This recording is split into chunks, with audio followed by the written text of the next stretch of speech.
And recent டைம்ஸில் விஷால் வந்து ஒரு பெரிய பிரச்சனையில் மாட்டிகிட்டு இருக்காரு. என்ன நடந்ததுன்னா, லைக்கா வந்து விஷால் மேலே கேஸ் போகிறாங்க.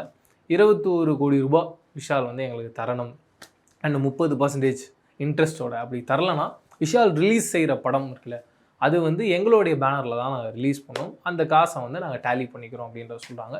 சப்போஸ் அது விஷால் ஒத்துக்காமல் அவருடைய பட நிறுவனத்துலேருந்து வேறு யாருக்கிட்டையாவது இந்த படத்தை கைமாற்றி விட்டு வேறு ஒரு பேனர் மூலிமா ரிலீஸ் செய்யப்பட்டதுன்னா விஷால் எங்களுக்கு கண்டிப்பாக 21 crores கொடுத்தே ஆகணும் அப்படின்றத லைக்கா தெல்ல தெளிவாக சொல்கிறாங்க. அதுக்கான காரணம் என்னன்றது பார்த்தீங்கன்னா, ஒரு சில வருஷங்களுக்கு முன்னாடி மிக முக்கியமாக வந்து மிஷ்கினும் விஷாலும் ரொம்ப நெருக்கமாக இருக்கும்போது அவங்க அடுத்தடுத்து படங்கள் பண்ணிக்கிட்டே இருந்தாங்க. அப்போது துப்பறிவாளன் பார்ட் 2 வந்து விஷால் ஃபிலிம் ஃபேக்ட்ரியை ப்ரொடக்ஷன் பண்ணுறாங்க.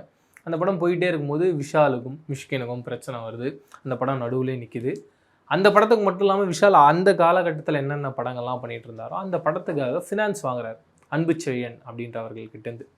அந்த ஃபினான்ஸ் வாங்கும்பொழுது கண்டிப்பாக இன்ட்ரெஸ்ட் இருக்கும். ஒரு கட்டத்துக்கு மேலே அந்த படமும் ட்ராப் ஆகிடுது.